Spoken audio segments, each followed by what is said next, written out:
I go for refuge until I'm enlightened to the Buddha, the Dharma, the Sangha. Through the merits of giving and the other perfections, may I become a Buddha to benefit all sentient beings. I go for refuge until I'm enlightened to the Buddha, the Dharma, the Sangha. Through the merits of giving and the other perfections, may I become a Buddha to benefit all sentient beings. I go for refuge until I'm enlightened to the Buddha, the Dharma, the Sangha. Through the merits of giving and the other perfections, may I become a Buddha to benefit all sentient beings.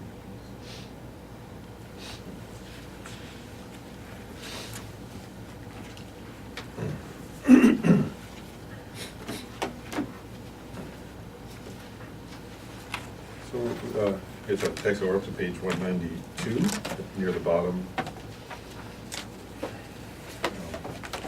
And we're up to the sort of brief presentation, and of the sixth perfection, right? Of the six perfections, we're up to the perfection of wisdom. And like I mentioned last time, so there's a brief presentation of perfection of concentration, which we covered, and then there's a brief presentation of the perfection of wisdom. And then after that comes like a third of the text really is, then a third of the text is a more in detail presentation of the calm abiding and special insight. So Lama Tsongkhapa goes into much greater detail than about perfections, those last two perfections. And so we're up to a section where Lama Tsongkhapa is talking about the advantages of cultivating wisdom, of generating wisdom. So near the bottom, I'll just put it up there, he quotes a text that says, "Without discarding reality, it also accords with conventionalities."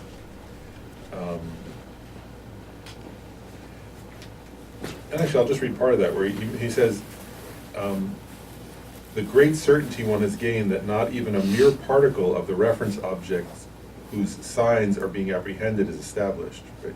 So one realizes, what he's getting at here is one can realize the lack of inherent existence, and if one has wisdom, one can at the same time understand how that's in harmony with, I'll say, conventional appearances, right? Conventionalities, cause and effect. And this is actually very true, isn't it? Like, actually, if you, I'll make a couple points. One is, many times actually, right, like when people present emptiness,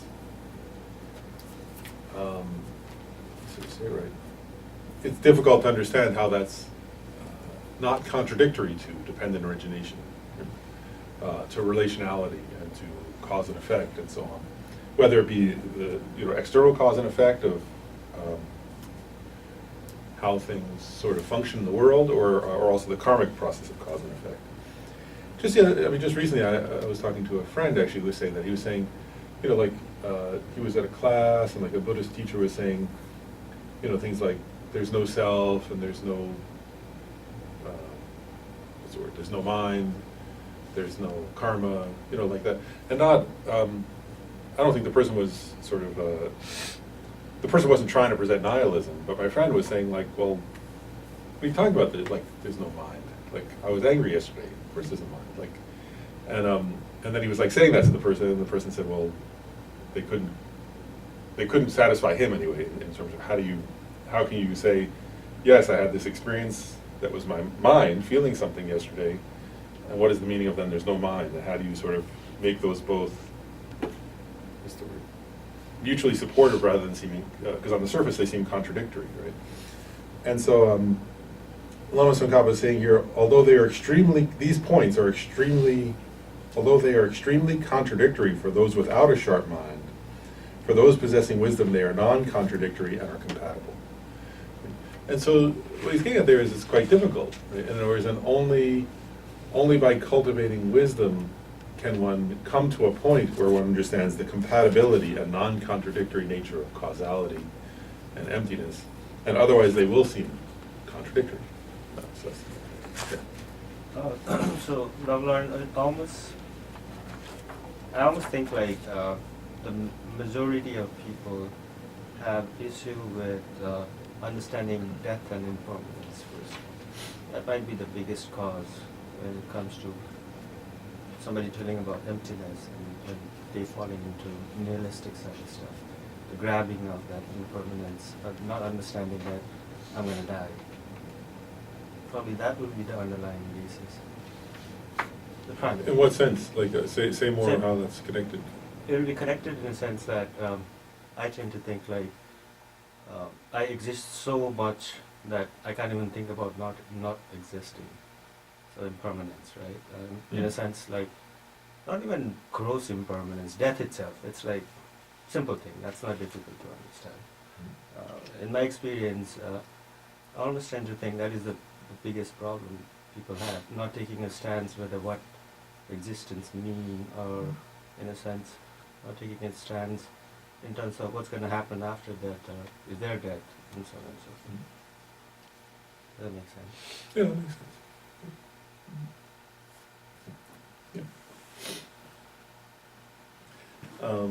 Okay, so continuing on about wisdom, right? And then he said, now he's making another point about the benefits of wisdom, and he says, and again, he quotes that same text. He says, so regarding permissions and prohibitions, some of your words are definite as one, whereas others are not definite. Still, there is no contradiction between them. And here, Lama Tsongkhapa again makes a point, right? That and what he's getting at here, and he mentions, for example, you know, if you look at the different texts, and especially from different, like the so the Vinaya essay as compared to the Bodhisattva conduct, as compared to tantric texts, if you don't have wisdom, they seem contradictory, is what he's getting at. It's like, so for example, I mean, one simple example of this is, you know, if you look in the texts on, what's the word? Like the lower view, the low and middle scopes, and even the Lamrim, right? It'll say, you know, basically never kill, never steal, never lie, right? And then in some texts on Bodhisattva training, it'll describe how, you know, if out of great compassion for someone, you have, like you were to, they give, I mean, simplistic examples, right? If somebody's trying to kill somebody and you lie to protect them, that's a good thing, right? And so, because it's out of compassion, right? And so, what they're getting at here is it could seem contradictory unless you understand the underlying intent, right? If you have the wisdom to understand why is there a vow not to lie? It's to protect others, actually, right? It's to not harm, right? Usually when we lie, we're harming others, right? But then for a bodhisattva or for somebody who's practicing love and compassion, there are times where protecting, the best way to protect others could involve something like that, right? And then it makes this point, Lama Tsongkhapa makes another point here where he says, and Tantra, right? So sometimes in the context of Tantra, there are precepts that seem contradictory to what it's said in the sutras. But again, they're only applicable to a person at a certain point in their training. And so if you understand the process of training, then you would understand, oh, okay, at that point, the person could do this behavior for a very specific purpose as part of their training, the same as the bodhisattva, right? And otherwise they shouldn't, you know, and then and so on. So, and what he's getting at here is important. A couple of points. Oh, another one, for example, is the commentary mentioned was, you know, like they're. I've seen this actually with like Tibetan monks, for example, like. So there's like, I think there's one monk's vow, if I understand correctly, like that a person who's fully ordained shouldn't touch a person of the opposite gender. Right? And that's to stop them, you know, that's for somebody who's who's trying to decrease their sexual desire, right? And who's heterosexual, that they're trying to be careful to avoid sort of getting distracted from their practice.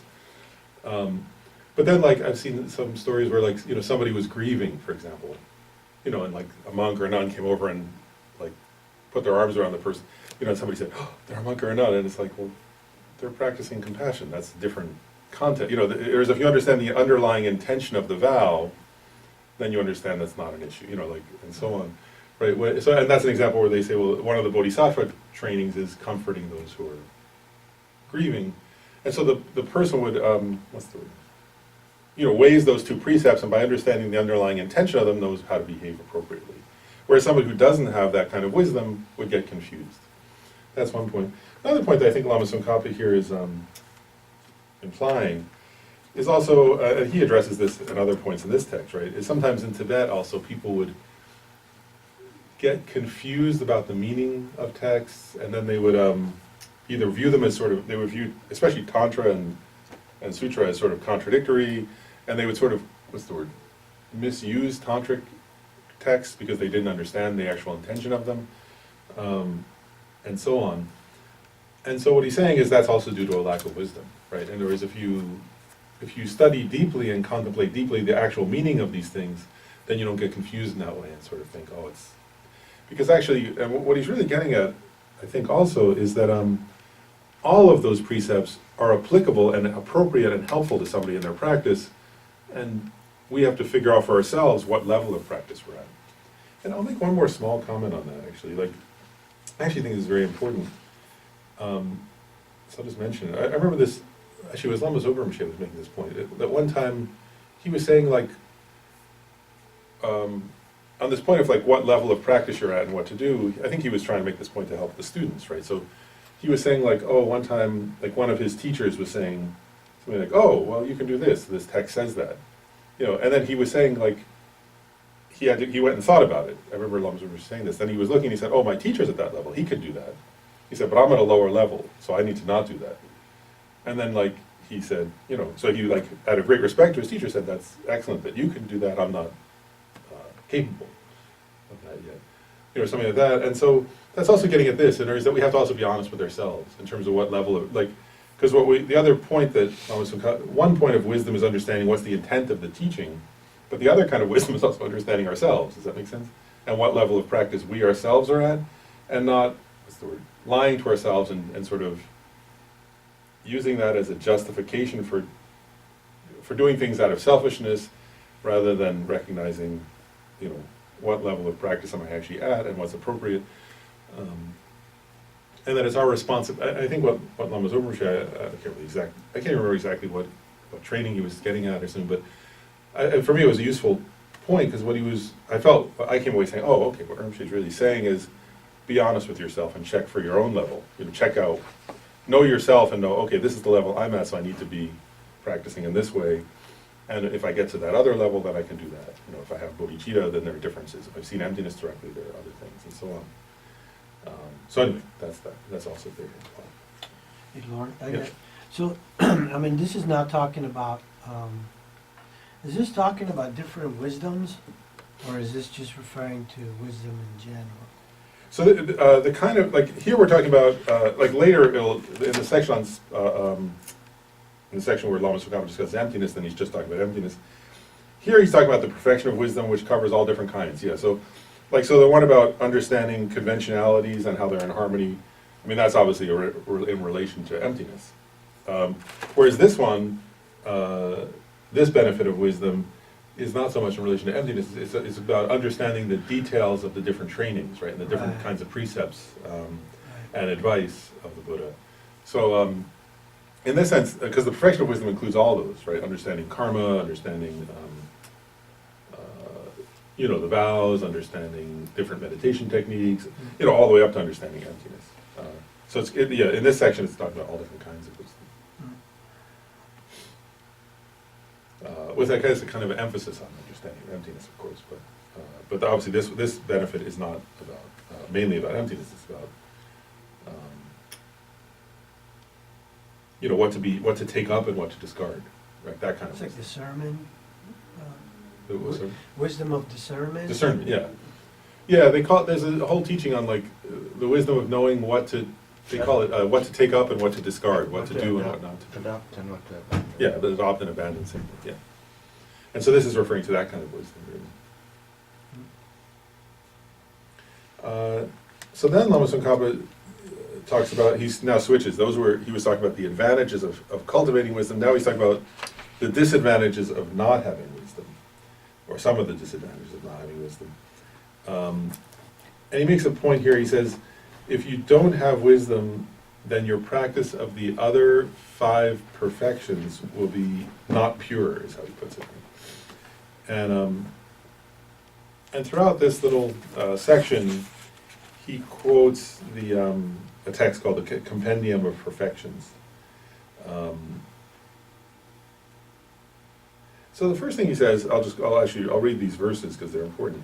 He says, in those who strive for the results in the absence of wisdom, the nature of giving is not pure.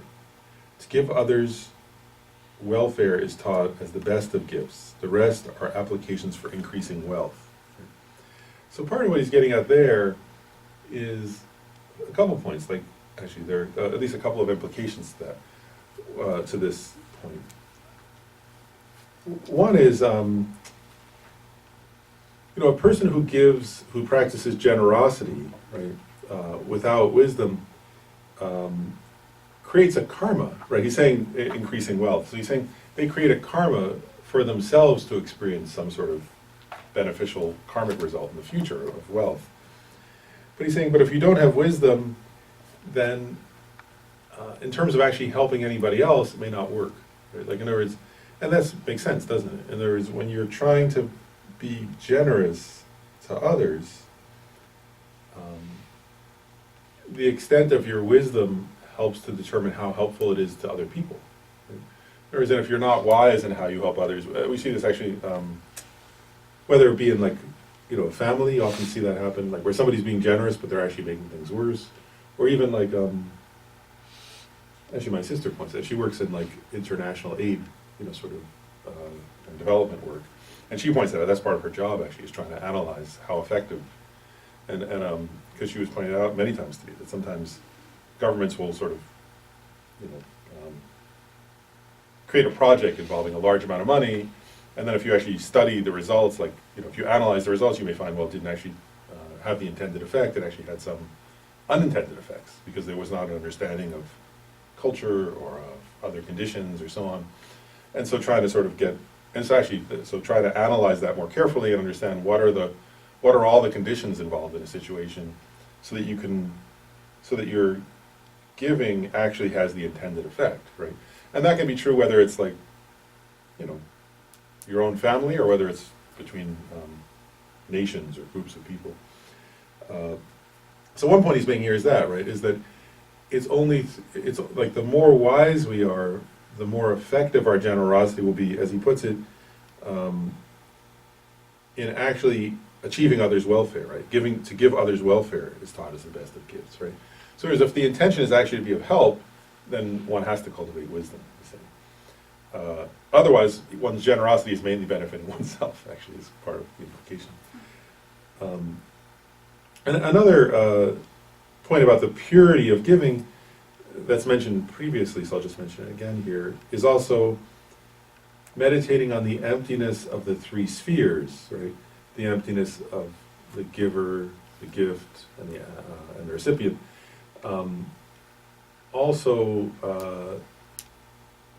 creates is part of the purity of giving, right? So that one doesn't cultivate, so that way in one's practice of giving, one isn't grasping at, well, first of all, ignorance, and then also like things like pride. Right? So it's through wisdom that generosity, first of all, really benefits others, and then also it's through wisdom that our generosity brings ultimate benefit to ourselves. Right? It becomes a cause of enlightenment rather than just a cause of wealth. Then the next verse. If wisdom's light does not dispel the darkness, one will not come to possess pure ethics.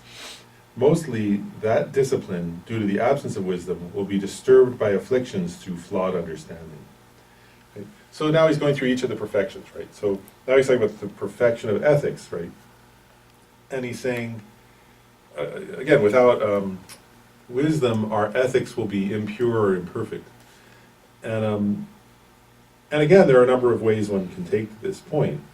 One is, if you don't know, as I was mentioning a few minutes ago, if you don't understand the underlying intent and the details of the ethical advice, then, your ethics will be faulty. Right? There's a famous story about that, where like, it's like actually related to, where like they say like it's like to sort of almost like a mythic story. But they say like there was a what was it? There were like two monks traveling, and then they met this woman who needed to cross. They all were going to cross a river, right? And this woman was needing help, and like one of the monks felt like, oh, I'm too pure to touch somebody with the opposite gender, right? And he said like, oh, I can't help you. And the other person was overwhelmed with compassion and said like, you need to get where you're going. I'll help you. And then I guess like they said, so he sort of took her on his shoulders and was walking across the river. And they say she sort of transformed into a goddess and took him to Pure Land or something. But there's an underlying intention there, right? Which is, the underlying intent of that story, I think, is getting at the value of compassion is higher than the value of what's the word, being uptight or something like that.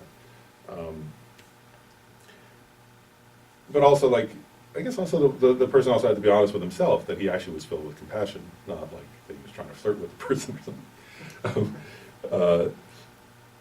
So that's one point. You know, so one point is knowing the details of the ethical trainings, right? Like, and knowing, like, when do you apply this training and when do you apply that training and when is this relevant and when is that relevant? That's one point. Then another point, though, that he's getting at here is, due to an absence of wisdom, your ethics will be, as he says here, disturbed by the afflictions, right? So there also, this is an important point, right? Like, ultimately, the intention of ethics actually is to decrease our afflictive emotions, right? And eventually, if your afflictive emotions decrease, I mean, the actual, you know, they say, what's the word? The completion of the perfection of ethics is no longer having any wish to do anything that would harm oneself or others. Right? That's the ultimate sort of version of ethics. Right?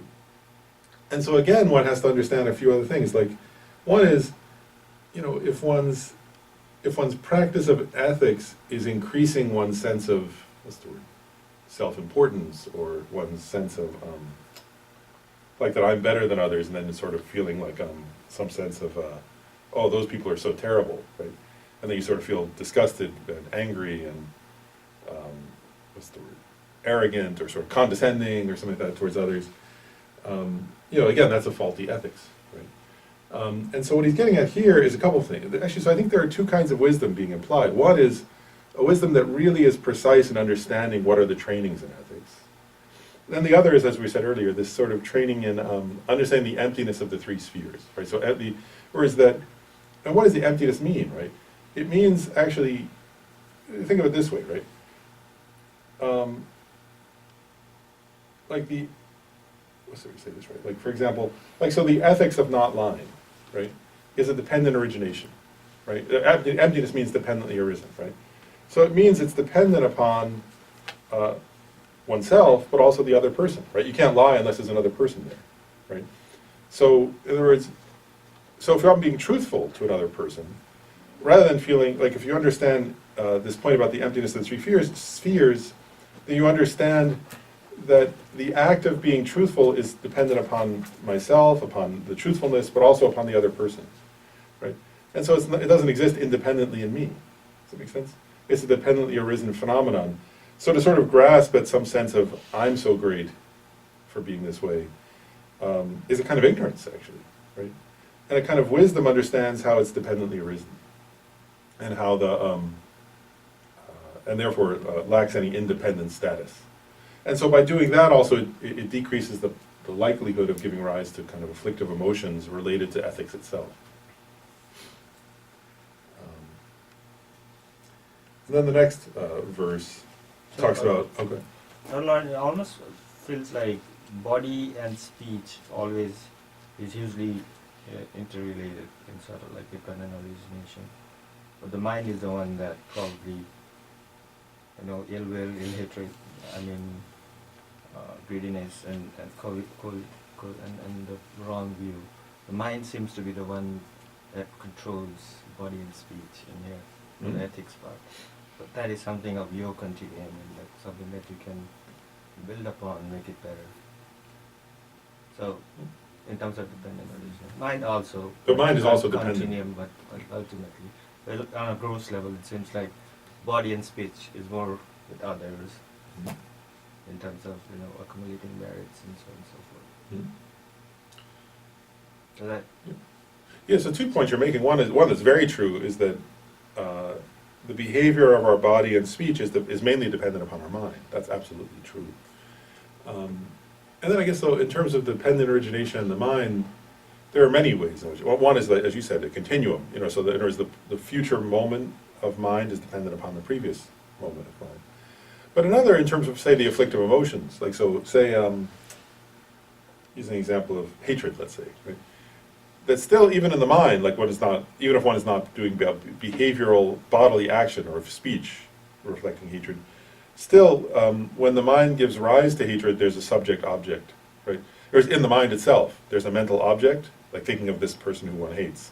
Then there's a sense of subject, and then there's the act of hating. So there's still a subject-object There is a process. discrimination, but then from object side, obviously, there's nothing exists. It's a subjective eventually.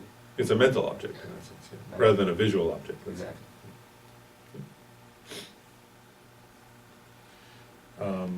So the next verse is talking now about the purity of the perfection of patience and how it relates to wisdom. So it says, positive qualities of patience won't stay in one's mind if it's disturbed by faults of distorted wisdom. Nor will fame in a king without positive qualities, who hates to examine the excellent and the faulty. So first of all, in this verse, Lama Tsongkhapa is using a metaphor. Right? And what he's getting at in the latter part is that, I'll explain the metaphor first, right? What he's saying is, like a king or a leader, right? May even either a good or a bad leader, king or something, can temporarily become famous. But if that king or leader doesn't have genuine positive qualities that arise out of examining what's excellent and what's faulty, in the long run, they won't stay famous. They won't sustain their popularity with the people, because things will turn bad over time. So it's like, this is when I think of that. That's that saying, like, even a broken clock is correct twice a day, right? Like, so there was, what he's getting at with the fame of a king, right? So there is, anybody can be right sometimes, or can be successful sometimes. But to be consistently successful, one has to have wisdom that analyzes what works and what doesn't work, what will lead to good results, what will lead to bad results. And so he's saying, the wiser the leader, the sort of more sustained their success will be, and their affection from the people, is the way to put it. Right? So here he's saying, in a similar way, one won't be able to remain patient if one doesn't have wisdom.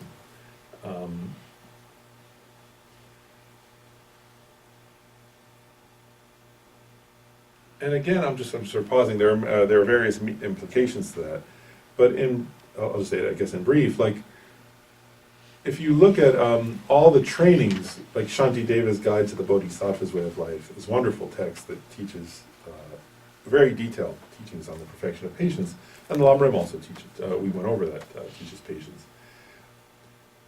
And so, in order to cultivate those kinds of patience, one has to cultivate a kind of wisdom, right? Like a wisdom that understands, because actually, when you become angry, right? First of all, you're unhappy, right? You're not happy, something's wrong, like you're disturbed, your mind is disturbed. And then you blame that disturbance on another, right? And then you want to harm that other in order to feel better. And so it's mainly wisdom that undercuts that, right? There are various points. One is, if one has the wisdom that understands that the ultimate source of one's own mental unhappiness is not the other person, but is various things, right? One is one's own mental interpretation of events. Another is one's own approach to life, actually. Right? Another is one's own karma, and so on. That there are many ways in which one's own mental unhappiness is dependent upon one's own mind, right? And as Sonis Dalai Lama often points out, happiness and unhappiness are a mental state, so they're mainly dependent upon your mind, right? So when we're sort of projecting all the blame for unhappiness on somebody else, that's a kind of ignorance. Right? Undercutting that through wisdom is a cause of patience.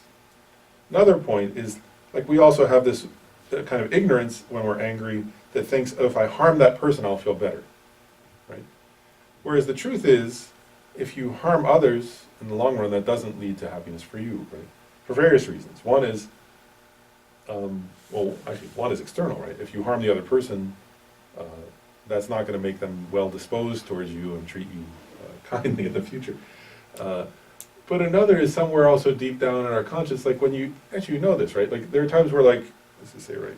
If in the moment you lash out and you harm somebody, in the moment, so if you're really angry, you might feel, oh, good, right?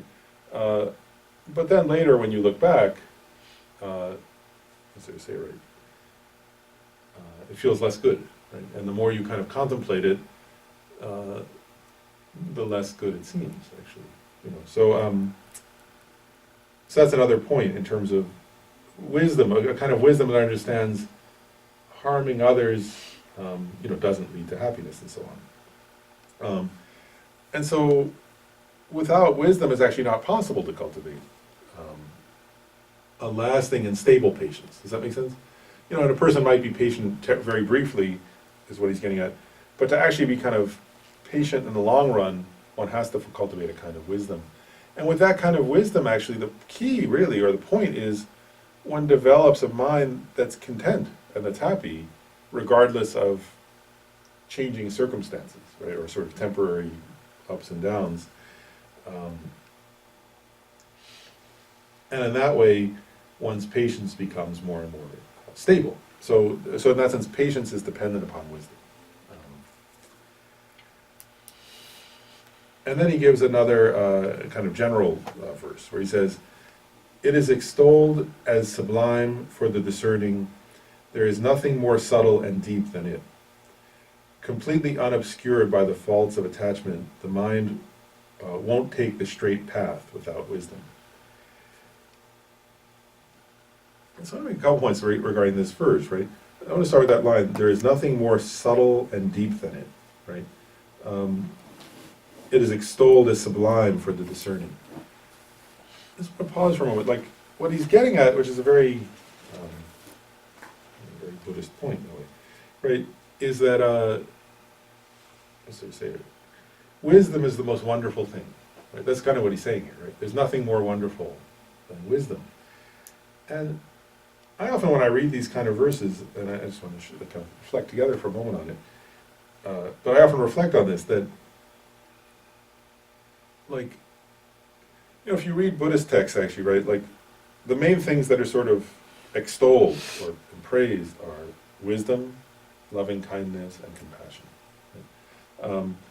And here he's saying, and he's particularly praising wisdom. I guess sort of reflect on for a moment is, like, I guess my own reflection, first of all, is that's not, I think, there are many contexts in which that's not emphasized enough, right? The value of wisdom. And actually, if you think about it just from your own side, right, like, actually, I'll just ask that question, like, in what context is wisdom? Not because there's a difference between intelligence and wisdom, right? I mean, because I guess what I'm just pointing out is in our culture, actually I'll say, I mean, it's funny, I sometimes think about this, like with kids growing up, for example, right? Like, actually sometimes intelligence is sort of looked down on and sometimes it's praised. Like some kids will get made fun of, for example, for being smart. Geeks. They're called geeks. So even intelligence, right, is sometimes sort of thought as good and sometimes thought of as bad. But wisdom actually is almost never even mentioned, really. Like, it's rarely thought about or sort of discussed in our culture. And sort of the virtues of wisdom or the value of wisdom are rarely sort of praised as sublime and as the most subtle, and most deep, and most wonderful thing. And our heroes are not heroes of wisdom, for the most part.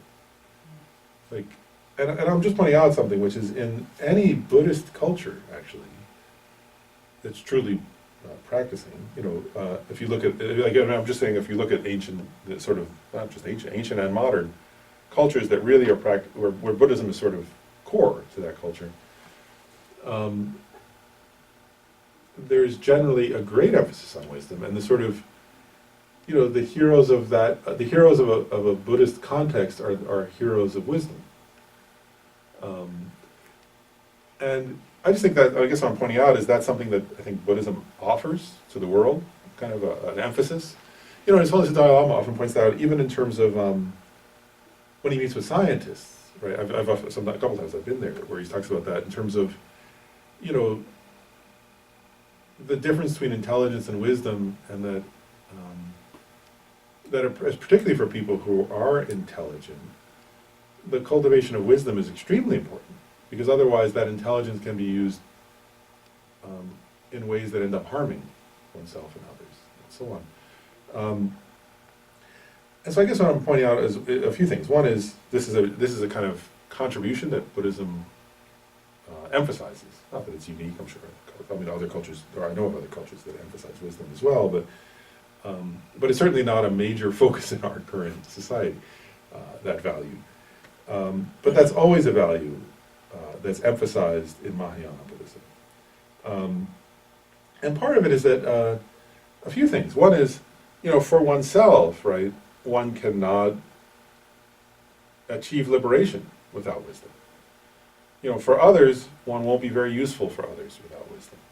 And in the world, actually, the most valuable sort of people are people who can offer some wisdom. I'll go off on a very small tangent, but just short, brief. But I remember this, like... Dr. Larn, Yeah. actually in the Eastern culture, if you look at it, growing up, wisdom was the biggest part, even as a kid. It's emphasized more. Yeah, fables and some of the sayings and so on and so forth. Not so much in the Western culture. I think you're right about that. But then His Holiness Tenzin Gyatso itself mean ocean of wisdom. Yeah. So that's where we start from. The other part is like, actually in Buddhist scripture, I feel like the intelligence, I've read somewhere they have defined 4 types of intelligence. But His Holiness would say that the difference would be that intelligence is very relative, and nobody knows what amount somebody has. Like we can never say you are more intelligent than the other, because it varies by the discipline that you know about and the subject matter expertise you have. But with wisdom, it's not such. With wisdom, actually, you could say that Tenzin Gyatso is a ocean of wisdom.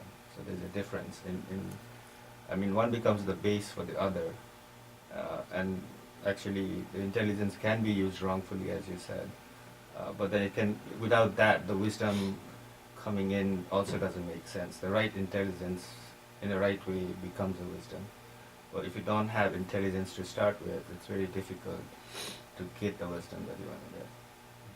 So many places it's mentioned, like unless you're highly intelligent and discriminative, the wisdom, pure wisdom would not arise. What are your thoughts on that? I guess one point I'll make, though, is like, actually go back. What Lama Tsongkhapa started with, right, was he said, I'll just read the definition again.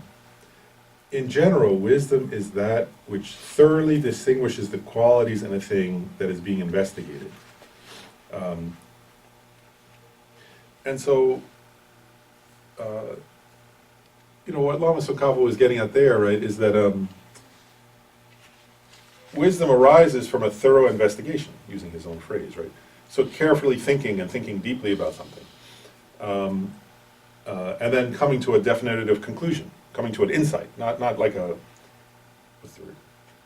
A conclusion not in the sense of like an opinion, but a conclusion in the sense of an insight into something, right? Like, and so I guess one point I'll make is that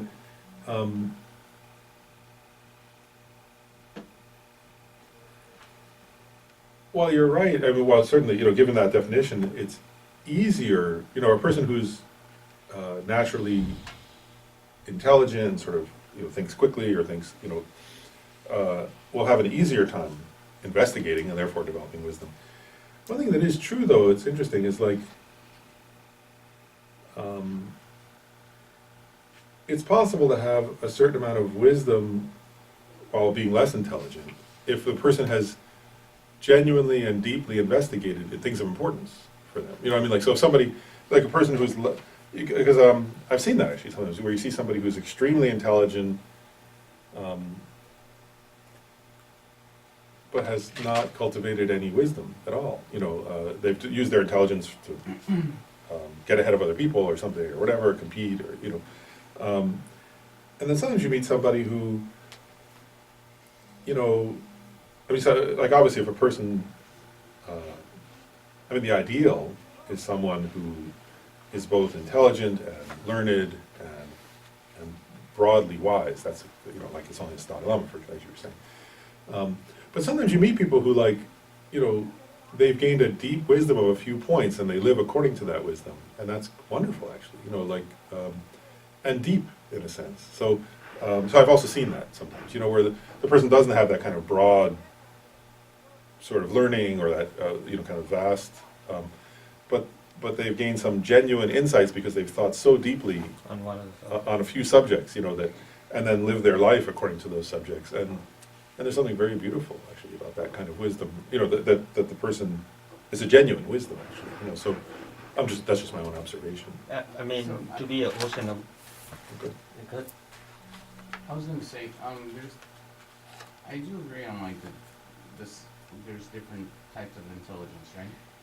But it also, doesn't it come like back to like experiences in life? Because I mean, like, going with your example, yes, there's some people that haven't gotten like educated and gone to school and have like that like, you know, and now they're schooling.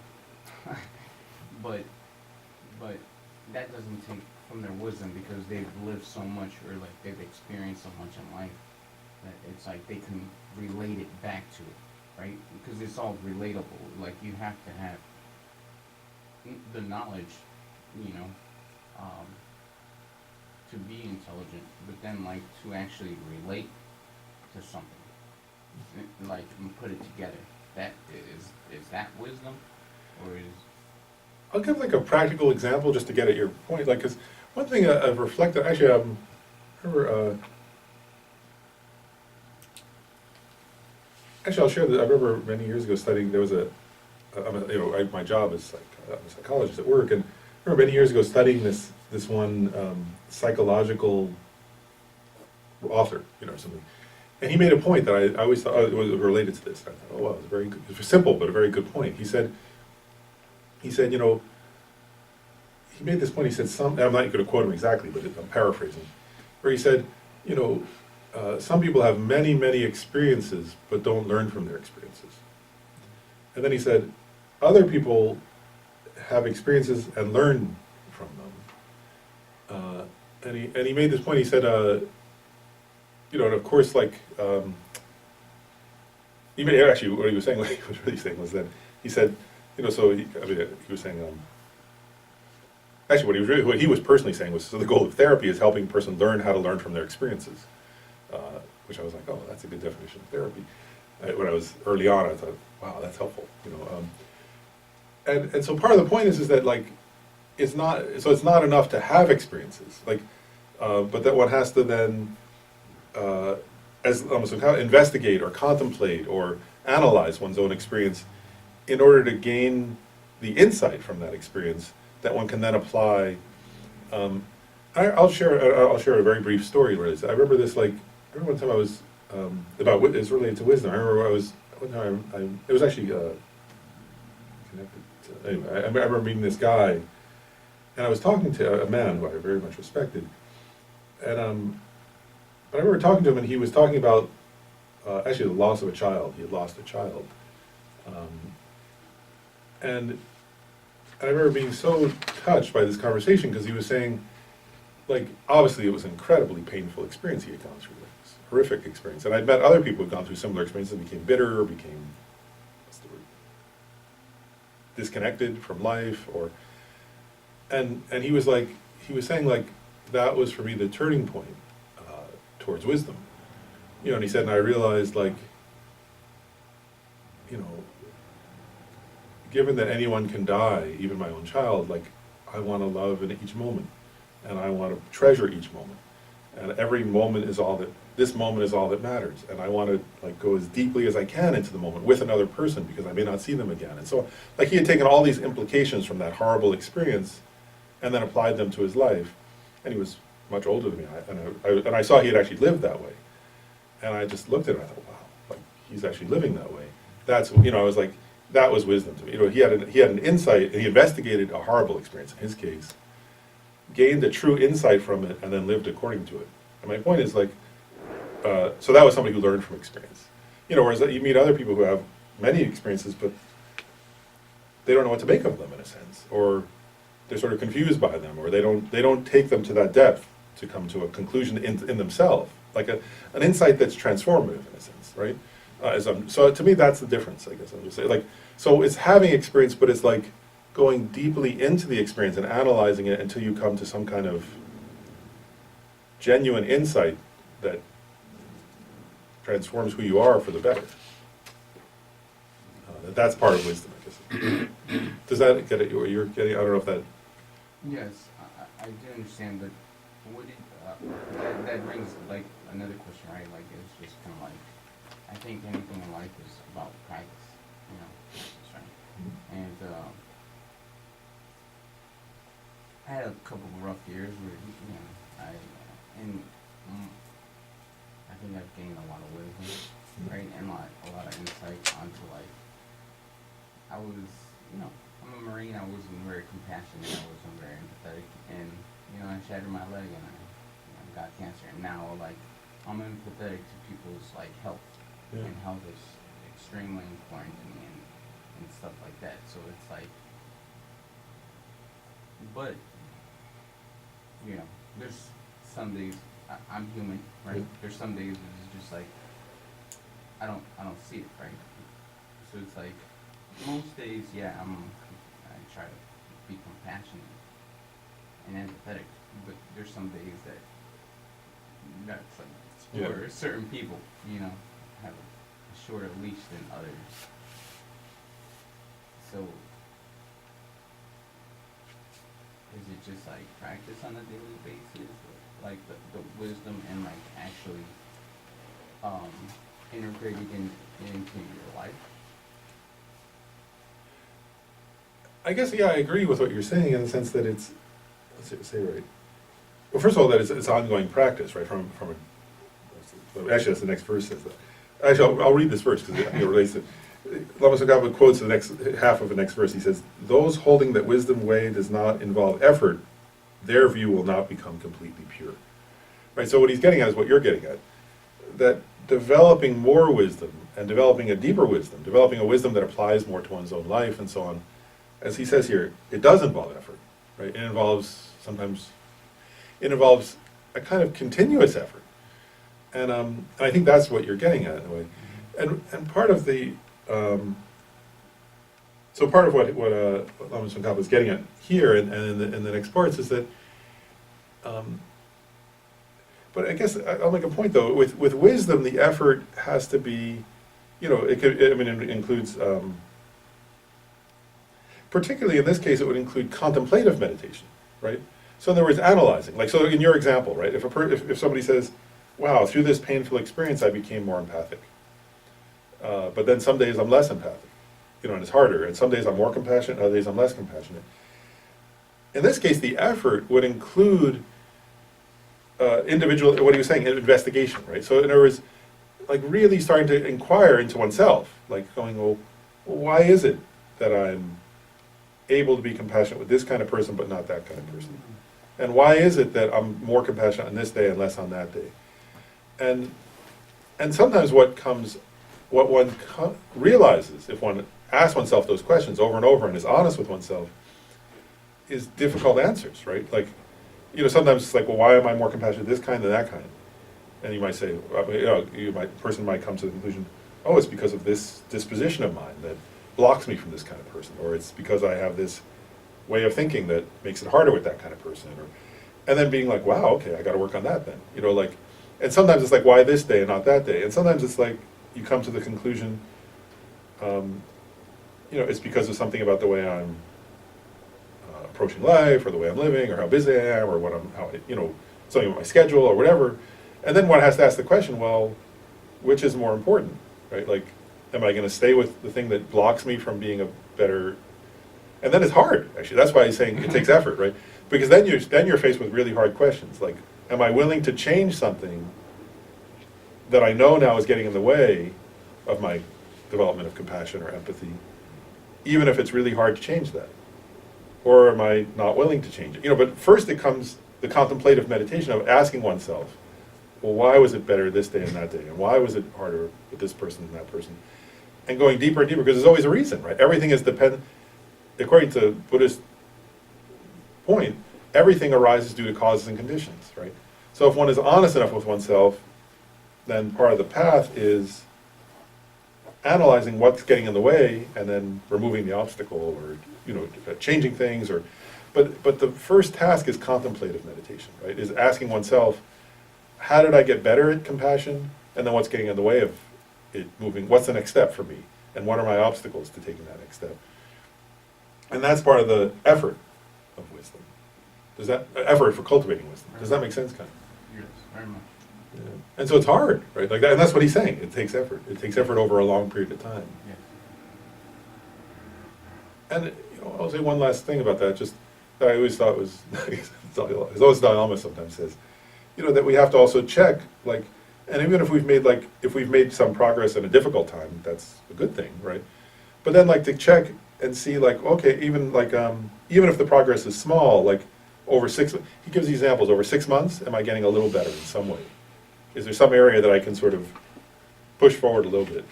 And if we're a little bit better over 6 months, then he points out, well, then you can see, okay, well, if I keep doing that over 10 years, wow, I can make amazing progress then. And sometimes it'll be faster and sometimes it'll be slower. But if we're continuing to do that kind of self-analysis or investigation, being honest with ourselves and challenging ourselves, then that's how wisdom will increase, of course, over time. But it takes that ongoing effort, actually. Isn't it strange, though, sometimes, with your point, how, I've said this before in the previous class, but how oftentimes the most progress comes when hard times have come. It's strange. I just think you mentioned that in your experience, but I think that's common. I definitely agree. I think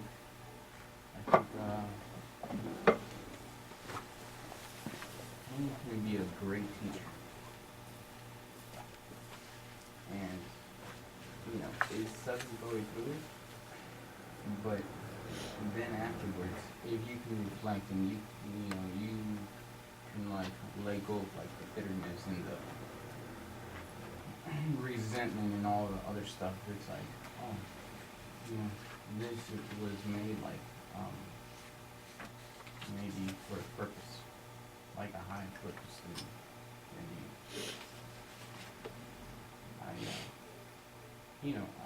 when I tell my story, people say, oh, it's motivated, this, that. I don't feel like I'm motivation, right? But at the same time, I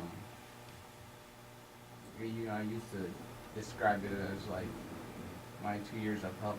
Now it's my 2 years of enlightenment.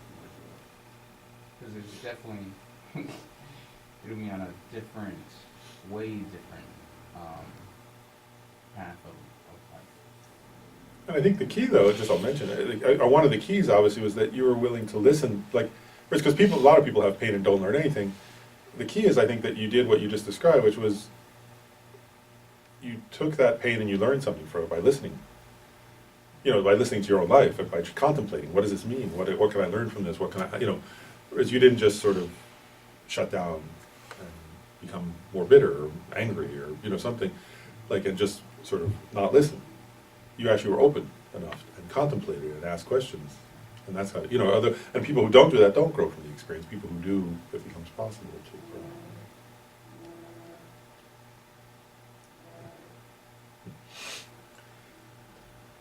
So you get this idea. So that was Lama Tsongkhapa's point. It was really exactly what you're saying, which is it takes effort, right? And wisdom won't increase without effort. And so now, let's keep going a little bit. Lama Tsongkhapa says, what are the causes of wisdom and so forth? Right, the next section. So he's talked about what are the advantages of wisdom, what are the disadvantages of not having wisdom, and now he says, how can we cultivate wisdom? And he starts with saying, he starts by a conclusion from the previous section. He says, based on the advantages of having wisdom and the disadvantages of not having wisdom, he says, therefore it is necessary to generate wisdom. Right? It's his conclusion from the previous section. And then he says, the causes of wisdom are, and I'll actually read what he says, and then I'll go into it. He says, its cause, hearing the completely pure scriptures in accordance with one's mental capacity, is set out in the Compendium of Perfections. And he quotes, having heard little, blind, unable to meditate, what understanding would someone so lacking reflect on? Therefore make effort in hearing, for from that cause there's thinking, while through meditation spacious wisdom arises. So here he's getting at, how does one cultivate wisdom, right? And he's saying, he's actually getting at a threefold process. There are he's getting at the three kinds of wisdom here. So the first, oftentimes in Buddhist context or in Tibetan context, and actually Sanskrit too, they use this word hearing, but I would sometimes it's better to sort of explain that more broadly. It means study, right? So it means like actually listening. It could also include reading and so on, but it means like studying, learning, right? And so in order to cultivate wisdom, it's getting at the first step is learning by study, and then it's getting at the second. Then the second step is, he says, from that cause there's thinking. Right? So thinking means analysis, your own contemplation, your own personal investigation, your own contemplative meditation, and so on. So your own thinking deeply. Does that make sense? Based on whatever you've studied. And then through that, then coming to a place of meditation, right? Meditating. And this is quite important because sometimes people misunderstand Buddhism and think, they think they identify Buddhism with just meditation, and think, oh, just go meditate. And I'll share a very brief story today a little bit, but I remember when I was graduating college many years ago now, I was with a Tibetan Lama, and he said, so what are you going to do next year? I said, oh, I'm getting ready to graduate, and it was so many months away, and he said, what are you going to do after graduation? And I said, I'm thinking I should go off and meditate for a year. And he kind of chuckled, and he said, you don't know anything to meditate on. So what are you going to, that'll be a waste of time. He said, you'll waste the entire year of your life. and I kind of looked at her, I was like, he's a monk, like a Tibetan Lama and a monk, and I thought, well, thank you for pointing that out. I thought about it a little bit, and I was like, thank you, because I just would have wasted a year. And he said, yeah, don't do that. You don't know anything, so it'll waste your time. But it was actually very good advice. He was right at the time. I didn't know enough to make use of a year. It would have been a waste of a year. But people often mistake that and think, Buddhism implies just go meditate. But what this is getting at is, that kind of remember, Lama Tsongkhapa makes this point, meditation isn't just emptying your mind or something, right? That's actually not meditation, right? Meditation means, after having sort of understood something through study and thought deeply about it, then focusing on it to make it part of your being, right? Concentrating on it deeply, those insights you've had, in order to sort of integrate them into your way of being in the world and your habits of mind and so on. It's familiarizing yourself with those insights. But if you don't have any insights, then of course there's nothing to familiarize yourself with, which was my fault. And actually, if you study if you look at, let's see here, whether it be Lama Tsongkhapa himself or other great Buddhist teachers, you see actually, this sequence happens, earlier in their, in the earlier part of their life, there's an emphasis on study with some, with briefer periods of deeper contemplation and meditation. And then as they get a little older, they continue, the amount of, the time spent studying gradually decreases a little as they're spending more time contemplating, and so on, and doing some meditation. And then eventually there's this going off and doing long retreats, and sort of where there's more emphasis on they're still doing a little bit of study, maybe reading some book or doing a little bit of contemplation, but they reach a point where their focus is meditation. And so it's this sort of, it's not that you ever stop doing, stop studying or something, and it's not that you don't meditate some from the beginning, but it's a matter of emphasis, of how much time you devote. Does that make sense? And so the idea is that first you have to learn, and sort of, whether it be through, again, going to classes or reading, or nowadays I guess you can stream classes, and, online and so on. But so the first is studying until you sort of have something, where you're actually learning. Like I'll say this, like for me, I know, like I love that experience. Like when part of the listening, right? Like I've studied Buddhism for a long time now, and I have these certain ideas of what the Buddha taught, and that's what I'm part of, particularly with Gyume Khenso Rinpoche, because he teaches so deeply.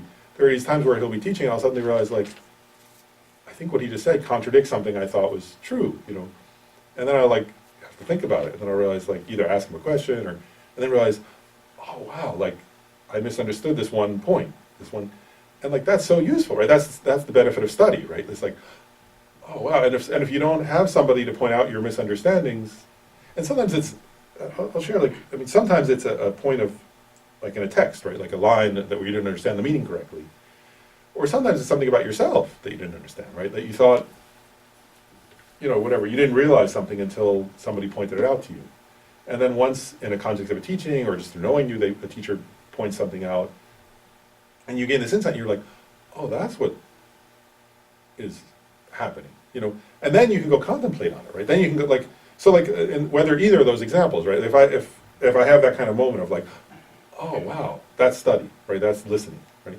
But then I'll go off and meditate on it. Well, is that true? And how does that relate to my experience? And if I were to change that view, how would that change how I relate to people or myself or life or something, right? And then if you gain an insight, oh, that would really help me if I applied that thing I learned in life, that would make life better.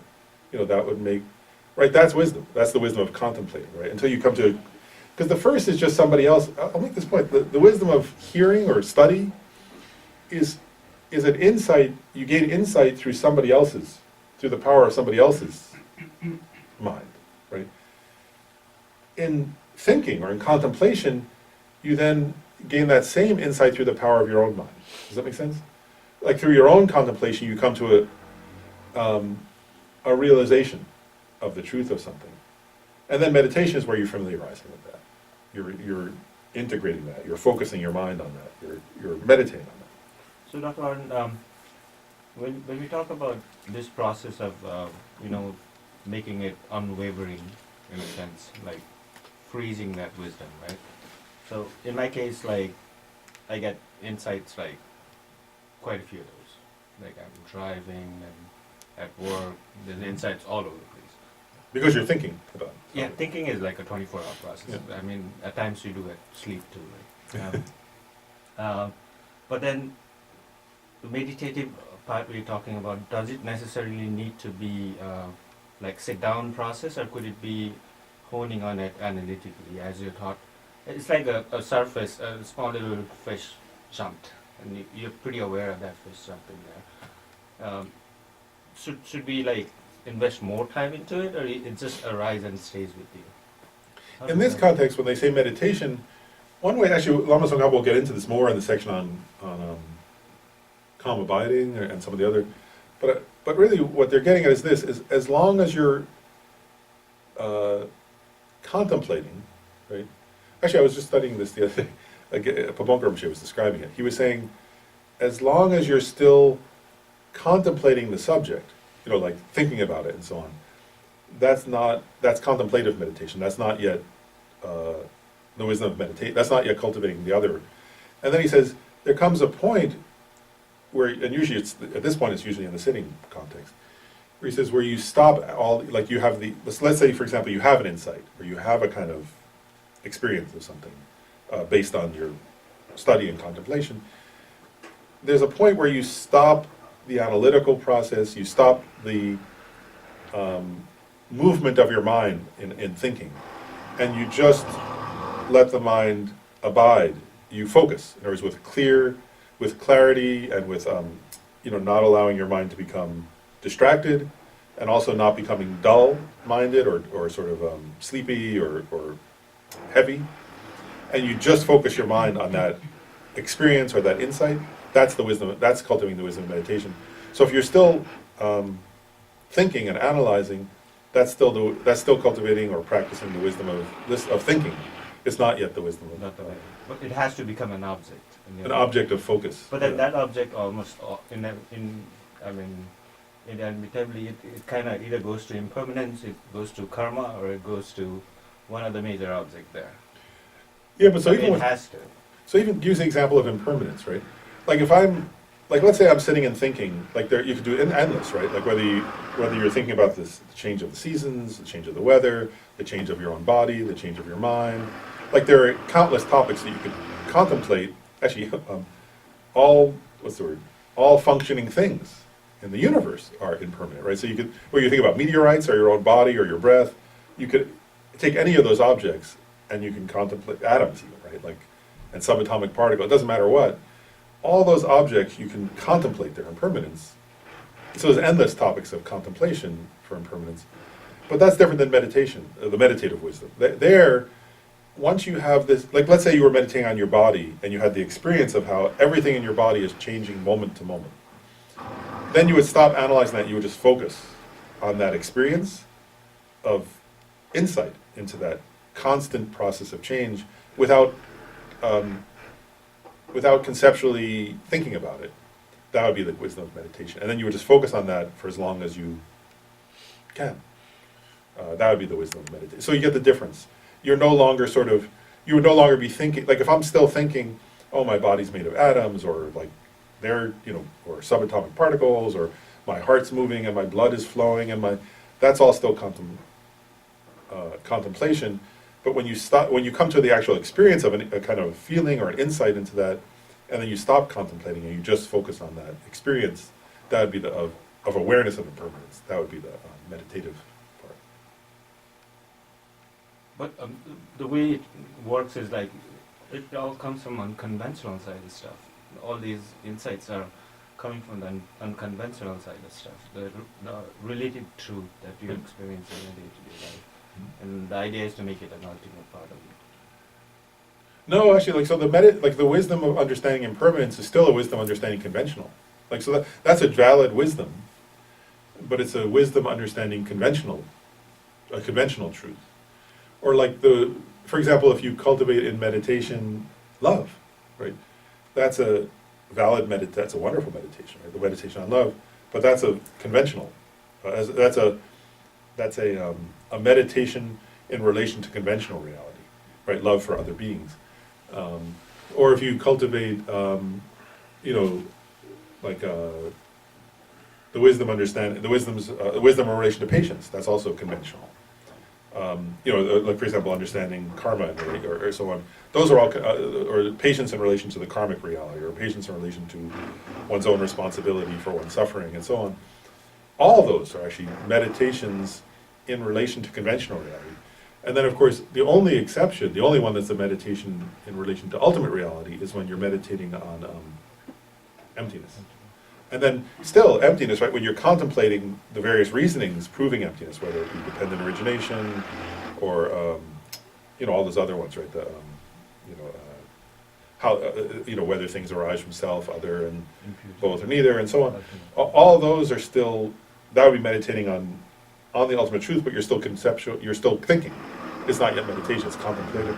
And it's only when you come to a conclusion about emptiness and then you just focus on that where your mind is absorbed in that, and you're not cultivating conceptual thoughts, that would be the meditation on the ultimate. Thank you. So, okay, wait, what's the time? So you get this idea that, going back, so, okay, so he was saying, oh, and one more point he made. He said, I'll just go back and just make sure it's clear. He said, therefore it is necessary to generate wisdom. Its cause, and then he says, hearing the completely pure scriptures in accordance with one's mental capacity. So there also, he's making a point there, I think, which is that we have to check for ourselves by our mental capacity, right? What he's getting at is like, actually, they're like in the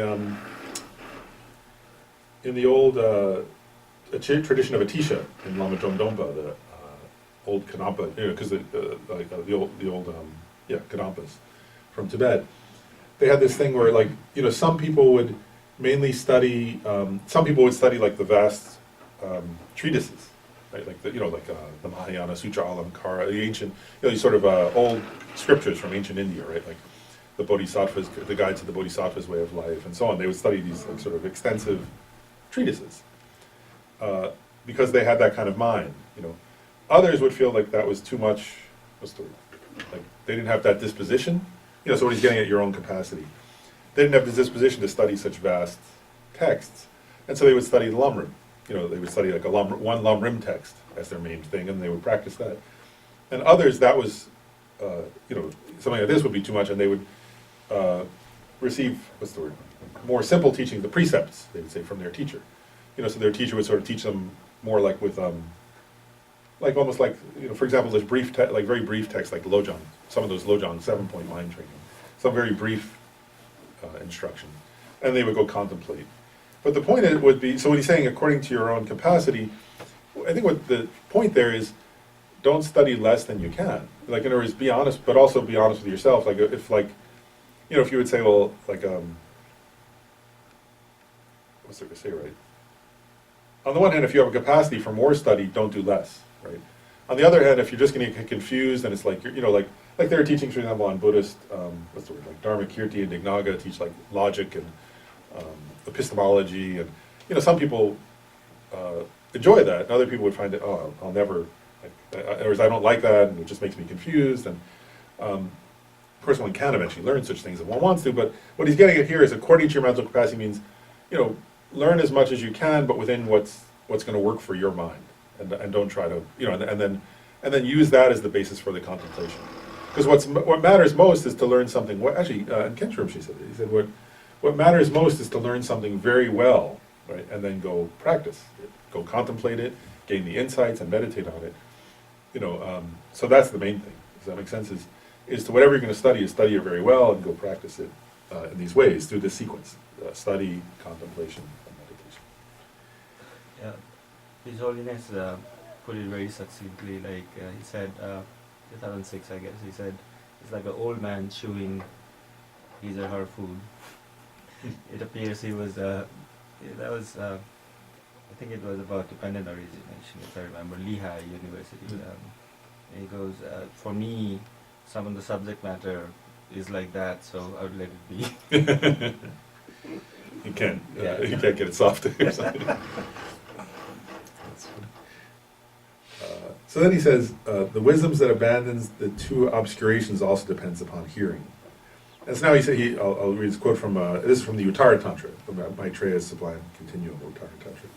He says, conceptualization of the three spheres we posit as knowledge obscurations. Conceptualization, like miserliness, as afflictive obscurations. Apart from wisdom, there's no cause that abandons them, and therefore wisdom is supreme. Accordingly, hearing for its sake is supreme. And so what he's getting at there is this, he's making a point that, which is, there's the exalted state of Buddhahood itself, right, of enlightenment, full enlightenment. And in order to achieve that, one has to overcome the afflictive emotions, the afflictive obscurations, meaning all afflicted states of mind, and also overcome the obstacles to knowledge, the obstacles to wisdom, the obstacles to knowing. And he says, the only way to eliminate those two things, afflictive emotions and obstacles to knowledge, is through wisdom. And if you want to have such wisdom, there's no way to cultivate it unless you begin by study. right? And then by studying, eventually you can develop that kind of wisdom. And so he's saying, if you understand, and what he's getting at here in a way is this, is in one sense, like Buddhahood or full enlightenment can seem very far away and very sort of, at first it can almost seem unachievable or something. But what he's saying, and what the Uttara Tantra emphasizes, is, first of all, nothing's unachievable. And if you begin by just studying, like these topics of wisdom, then gradually your wisdom will increase. And everything depends upon causes and conditions. So if the condition of study, if you do that, then gradually your wisdom will increase, and then it'll increase more, and so on. And eventually, through that, it's possible, and you will achieve, through continuous effort, the removal even of the afflictive emotions and knowledge obscurations, and you'll achieve enlightenment. So he's saying, on the one hand, it is achievable, and if you study now and you practice, that will happen. But if you don't cultivate wisdom, then that won't happen. Does that make sense? And so even that exalted goal of enlightenment itself, the journey to that begins with study. And then he says, and then he quotes another text. He says, "You should be patient. You should seek hearing. Then you should reside in the forest and strive in equipoise meditation." And so again, he's noticed the sequence, right? First study, and then go off and meditate. And don't go off and meditate before you study, or you won't benefit.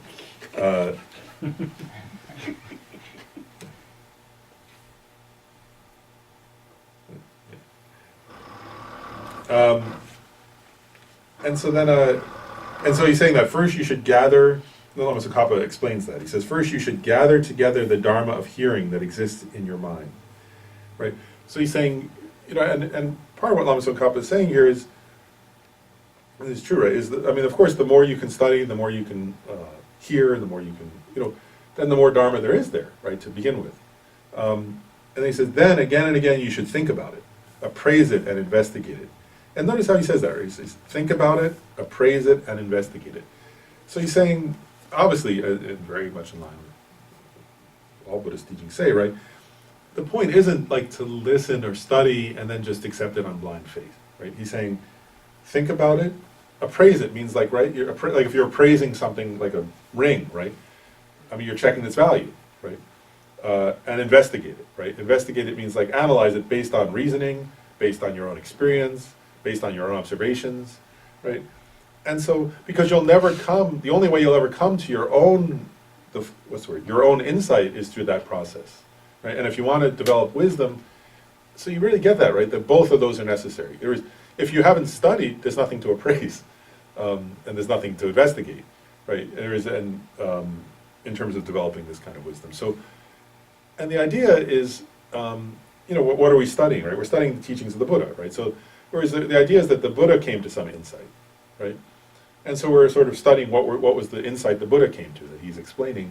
But then you go back and you say, well, okay, that was the Buddha's insight, but if you can't relate, if that contradicts your own experience, then you can't accept it, actually, right?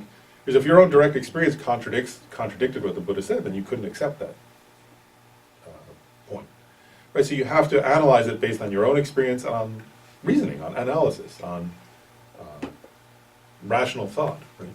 But the rational thought has to be based on experience also, because the rational thought, let's just say it, divorced from experience doesn't have any basis, right? So you're sort of relating these things, right? Your own experience, your own observations, the teachings of the Buddha or Buddhist teachings, and then using reasoning to analyze those and to relate those until you come to some kind of experiential understanding. Then it says, it does not help. Then he says, it does not help to make oneself forget the Dharma and train to simply hold the mind once. And so there he's saying, if you go off and do, if you're going to meditate, it has to be grounded in what you've studied and contemplated. You don't just go and sort of. Sometimes people do that, where they've studied some Buddhism, and then when they go off to meditate, they just sort of try to not think about anything, or try to just sort of hold their mind in nothingness or something like that, and that's not correct practice. Then he says, however much one meditates, to the same extent one's knowledge of the Dharma should grow. And about that, I wanted to share something. I remember, like, sharing my own ignorance, examples of my own ignorance. I remember this, I was at Kopan Monastery many years ago, and Lama Tsongkhapa invited his teacher, one of his teachers, to come and teach. And this was something, and everybody said, oh, it was Kirti Senchab Rinpoche. And people said, oh, he spent 18 years living in a hut above Dharamsala in the Himalayas. And so I had this kind of, I didn't know this yet, like I was new. And so I was like, I had this kind of ignorance at the time where I thought, oh, well, he'll just be this very like simple person. He lived in a hut, you know. And then he came down and actually started teaching the text I just mentioned, the Uttara Tantra. You know, and he had just come from, like, pretty recently, from 18 years in a hut, you know. So I thought, you know, like, oh, he's just been like chopping wood, carrying water or something. I was like, I had some idea from like class I took in college or something. And Kirti Senchab started teaching the qualities of a Buddha, and he starts going, well, you know, the qualities of the Buddha are like this, and he starts explaining the lists of the qualities of the Buddha, and then he's like explaining, you know, the path to enlightenment and all the details of the path, and I was like he was incredibly intelligent. He was a brilliant man, like, and I was surprised. I was like, how can he be so like precise and well thought out and detailed? You know, when he was just living this simple life, and I was like, it was because I didn't understand what Lama Tsongkhapa was saying, right? Because what was he meditating on for those 18 years was all those things he had studied previously, right? So I had sort of thought, oh, he had been this scholar when he was a young man, but now he'll be this simple person. And he was simple in a way. He was, I mean, the simplicity of him was he was like this really skinny guy who just always looked totally blissed out. Like I went to see him in his room a couple of times, and he was just like totally blissful person. So in that sense, he was simple. He was like unbelievably blissful guy. But when he would teach, it was with incredible precision.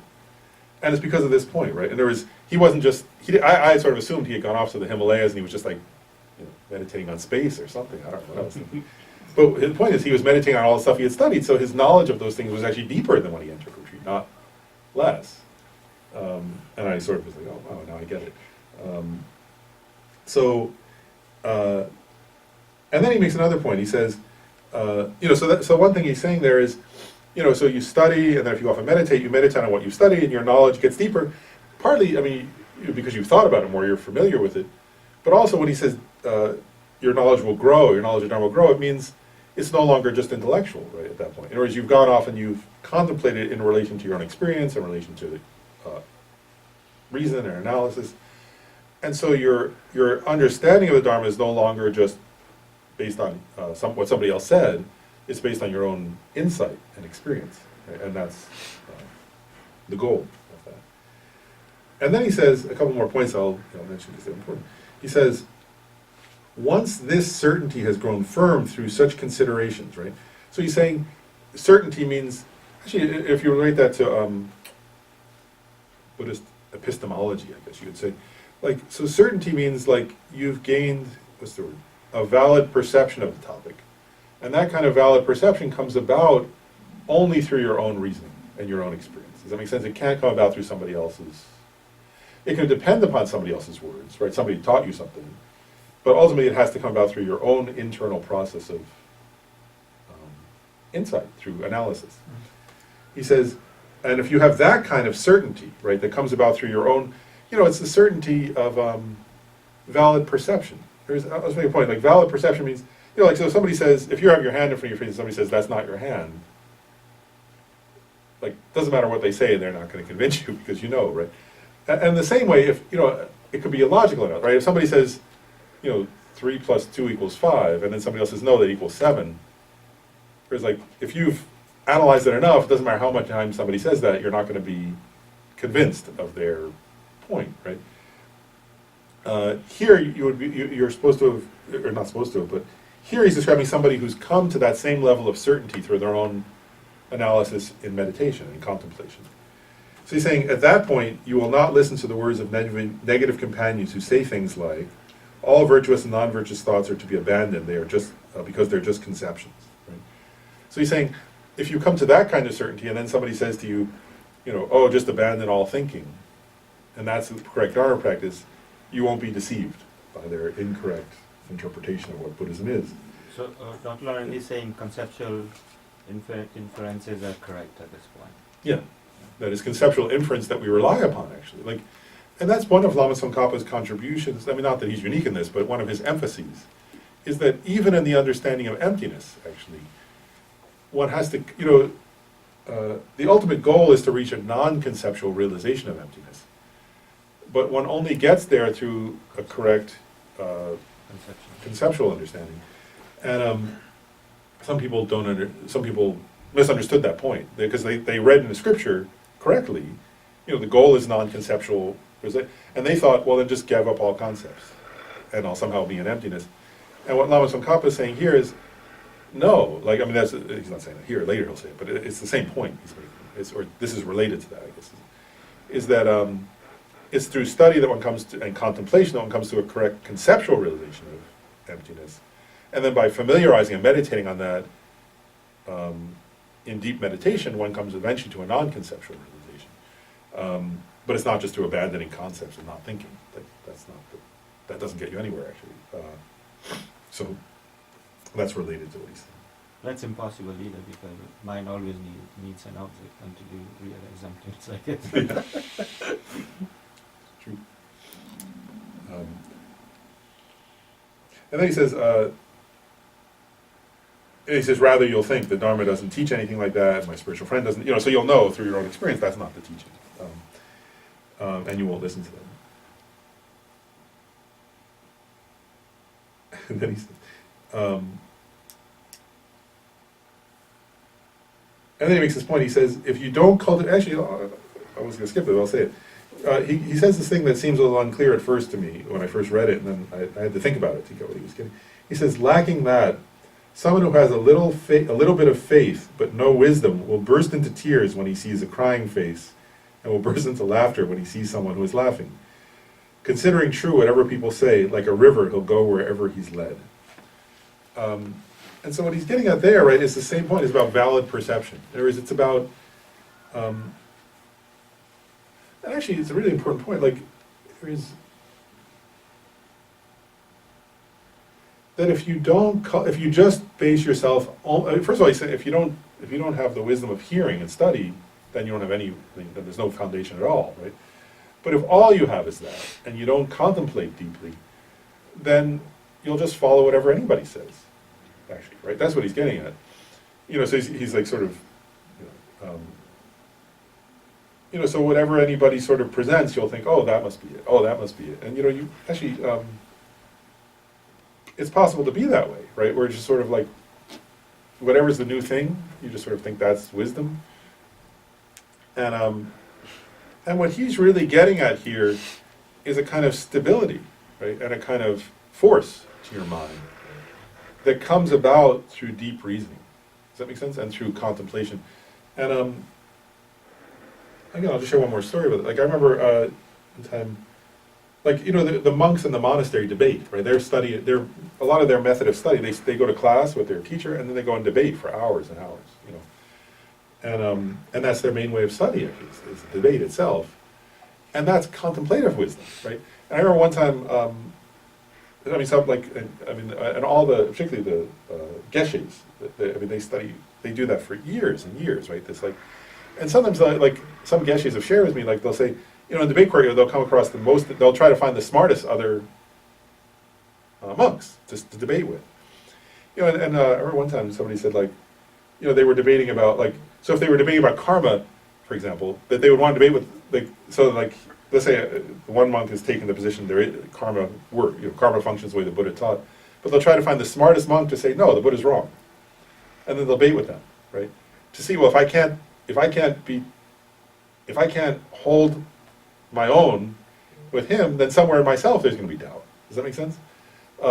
It's like they're letting the other person embody their own doubts. Does that make sense? And their own questions that they haven't even asked yet. And then if the person asks a question and they go, oh wow, I don't know how to answer that. That's good, right? And that's part of what, if you meet somebody who, some of those older geshes who really were educated that way, you have a sense you can ask any question and they've analyzed it, from very many angles, that whatever question you ask, it's because of having studied in that way. And so there's a stability and a force to their mind. And I guess I want to point out, that's also the benefit of, we're not going to go off to a monastery necessarily and study like that, but that's part of the benefit of like asking each other questions and having friends to ask questions and sort of, you know, and sort of asking the hard questions, you know, like, so that you can, like, so you actually get stuck is a good thing, right? If you say, I don't know, like, well, that's good, right? Whereas when you say, I don't know how to answer that question, like, and you're stuck, that's the beginning of another kind of wisdom, right? Because then you have to figure it out, you know, and then you think more deeply. And if somebody asks a question that makes you doubt what you think you know, like that's a good sign, right? That, oh wow, now I can develop a new wisdom by following that doubt and analyzing that doubt and trying to figure out what's the resolution of that doubt. And I'll say one more point about that. Like there's a danger to having the answers come too easily, actually, right? If the answer comes too easily, then you sort of say, oh, I think I know that, but you don't really know it. And whereas if you really struggle with something, oftentimes you come to a deeper understanding that's harder to shake from somebody else's opinion because it came about through a deep experience and a deep analysis for you. So, so to come to this point where you're not like the person who will go wherever if somebody throws some wood in the stream, it goes off in the other direction. It takes asking yourself those questions, and even when you're contemplating, right? Contemplative meditation doesn't just mean like going over and over again what the text says, right?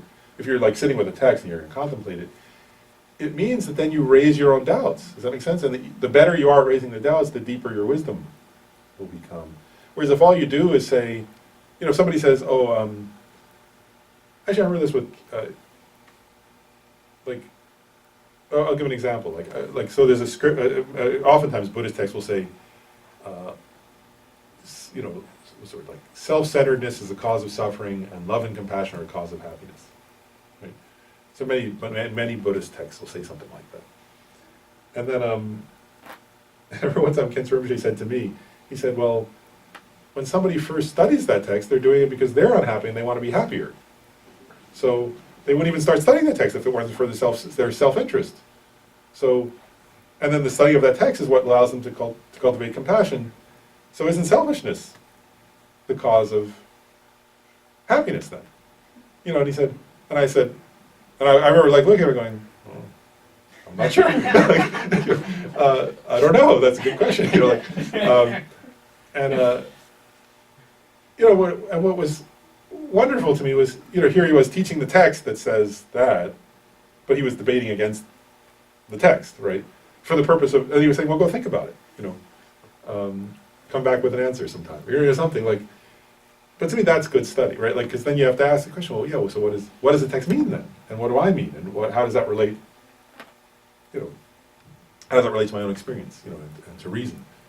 And so that's the kind of question we should ask ourselves, or does that make sense? If you're not asking yourself those kind of hard questions, then it's not working. But Dr. Lawrence, some of the debates that I've read, those are so logical. Logical in the sense everything is like mathematical, mutually inclusive, mutually exclusive, like sound is impermanent, or red color, red or blue or whatever. And then it's logical in the sense that you arrive at provision or non-provision. It has to be all or none, almost. So actually, with the logic, you can't defy a logic. Then you're looking at all sorts of experience encompassed on that mathematical module that we're talking about. So coming from a logical background myself, it makes a lot of sense, all these debates. Yeah, and so part of that point there, though, is like if we're going to contemplate, part of it is one's own experience, of course, and that's what's direct perception. But part of it is, in other words, if you're going to, part of what you're implying, which is true, right, is if you're going to use reasoning, then the reasoning has to be precise. It can't be vague. Right. And that's why, those teachings Buddhist teachings on logic and so on are used in that context. Yeah. Pramana Vartika comes in the picture. If you're really digging deep into it, you find all the answers that you will find for the faith that is reasoned enough. That's what I think. Right, and that's where he says here, right, because he says a little bit of faith, but no wisdom. Right, so he's saying there, like if one just has sort of, oh, the teachers are great, like you meet people sometimes who do that, where they'll say, oh, the teacher's so wonderful, and like sometimes you'll talk where they say, oh, like they have faith, but they'll say, oh, this teacher's wonderful and they said this, and that teacher's wonderful and they said that, but they contradict. You say, well, then how do you come to a conclusion? It has to be based on your own Right. reasoning. And then he concludes this section. He says, when you train in wisdom, you should make it possess the 6 perfections. Abiding in the state of wisdom oneself and establishing others is in it is the generosity of wisdom, and so on. So this is the same point he made with all the 6 perfections, right? Where the idea is you integrate each perfection with all the other perfections. And so he's making this point, like,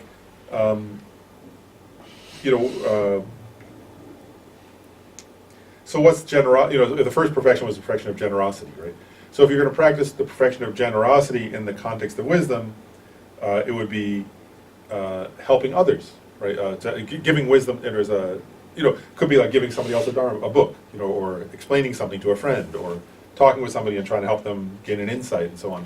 All that would be generosity in the context of wisdom, right? Or like patience. They often give the example of patience. Patience in the context of wisdom is part of that is bearing the hardships of sort of asking the hard questions, and bearing the hardships of really studying deeply, and bearing the hardships of, like if you're really like, so for example, like, if you really want to study, sometimes that requires like, going somewhere, right, and traveling, or bear, being in a difficult circumstance for a while you're, like you go to some place, like go somewhere where like Dalai Lama's teaching or something, it might be not so easy to get there, and so on. But that'd be like the example of patience in the context of wisdom, right? That you recognize, okay, well, this is good. It's good that it's difficult because wisdom is really valuable and it's worth the hardship for that. And so saying, I happily take that on, it's no problem because the goal is big and positive. That'd be an example of practicing patience in the context of cultivating wisdom, and so on. So he's making this point that you integrate all the perfections as you're emphasizing any given perfection, you integrate the other perfections into that. So like, that would be an example, right? If you're cultivating, so if you're going somewhere to study and then there's some hardship and some difficulty, or someone insults you, or somebody sort of whatever, there's difficult circumstances externally, or or from other people, or from the environment, and then you practice patience in relation to that. That's patience in the service of the perfection of wisdom, and so on. I'll just pause. You guys have been asking me any other questions, because that ends the section on the brief presentation of the perfection of wisdom. Any questions about that? So, Okay. I have a question about what you were saying about meditation, but maybe I could ask it at the end. I don't know if You can ask it now if you like. It's fine. So, as a sort of very new Buddhist, if you listen to all of the sort of famous monks, like take Ajahn Brahm, for instance, he would not say what you just said about meditation, at least not to a beginner. So I'm having trouble sort of integrating what you're saying about meditation and what other people are saying, who would say sit and watch your breath for an hour a day for the next year. Right? And I guess I'm assuming that both must be true, but why? That makes sense? It's a good question. Yeah. So, like, I guess a few things. Like, one is like, how do I say it the right way? Like, so using the example of watching one's breath, right? Like, a few points. One is, the first point would be this: even for that, one has to first receive correct instructions on how to do breathing meditation, right? Like, whereas if one hasn't received the instructions on that, then one won't do it correctly. That's the first point. So like, whereas, how do you, like, so and then there become details, right? Like, if you start really focusing on your breath, like, do you focus, like, so, I mean, and there are different traditions have slightly different focus points, right? Do you focus on the tip of your nose? Do you focus on your movement of your abdomen? And so on. Like, there are all the kind of things like that, right? Then there's a question of, like, what happens when a strong emotion arises? Or what happens when, let's say, an overwhelming emotion arises? Or what happens if you have a lot of thoughts, or you don't have many thoughts? And then, like, if you start to get sleepy, what do you do? And so, so there, like, even within the just, at first, if somebody says just watch your breath, but then there are many details that, if somebody starts doing that regularly for an hour a day, all these questions will arise over time, right? Like, what do I do when I'm getting sleepy? How should I handle that?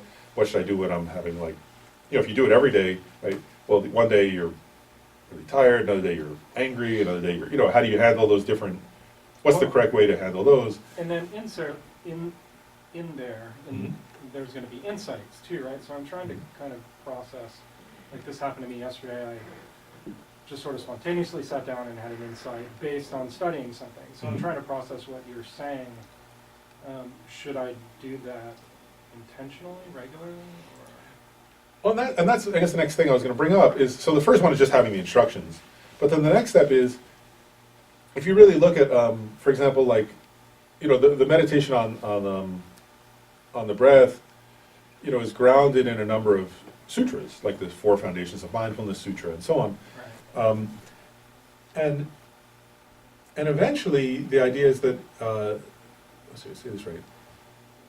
In the Buddhist context, and I'm differentiating like, there's like, I'm differentiating just for a moment, sort of, let's get this right. Buddhist breathing meditation from just mindfulness in the context of, say, a popular culture right now. But in the Buddhist context of mindfulness of the breath, the Buddha's intention was that it should lead to insights.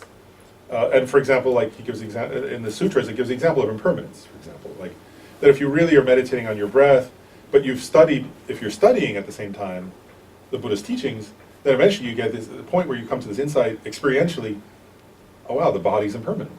Like the breath teaches a person. The breath itself teaches a person eventually, something like that. And the Buddha said, if you meditate on the body, right, on awareness of the body, eventually that teaches you about the nature of the First Noble Truth of suffering, right? Because our experience of suffering as human beings is not disconnected from our bodies, and eventually there comes an insight of like not just gross suffering of like illness and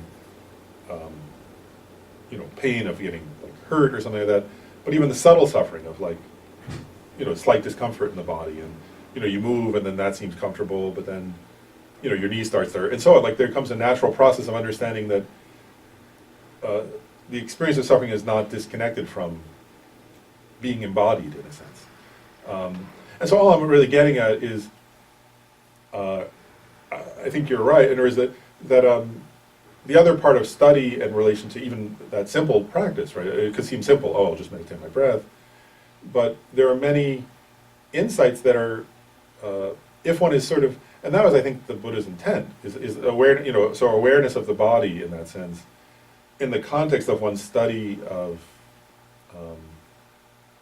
related Buddhist teachings on things like impermanence, suffering, and so on, compassion, can be connected, and should be connected. So those insights should happen. I think that's a normal process, but I keep going. I'm not sure if that fully answers your question. But I think your point that you would have an insight as doing that is what should be happening, right, eventually. Okay. But does that answer your question fully, or is there more to it?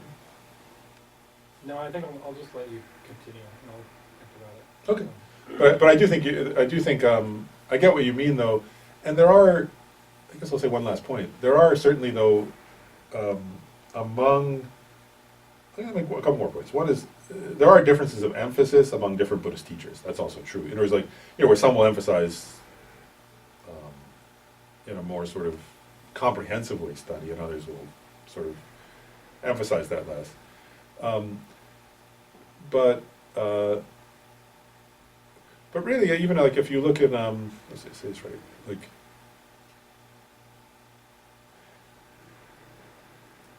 I'll give you, like, I guess what I'm thinking about is like, so for example, even like if I think of like some traditions where they really do, they'll get some fairly brief instruction and go off and do more meditation, they'll still participate in like usually regular Dharma talks, where those Dharma talks, why do they have those? The intention would be that, it would be some interplay between the seemingly simple practice and having insight.